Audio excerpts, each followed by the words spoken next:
Praise the lord. ప్రభువైన యేసుక్రీస్తు నామములో మీ అందరికీ ఉదయకాలపు శుభాలు తెలియజేయుచున్నాను.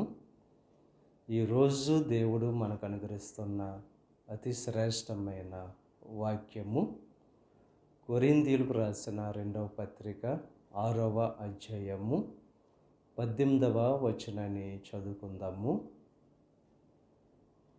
నేను మిమ్మును చేర్చుకొందును.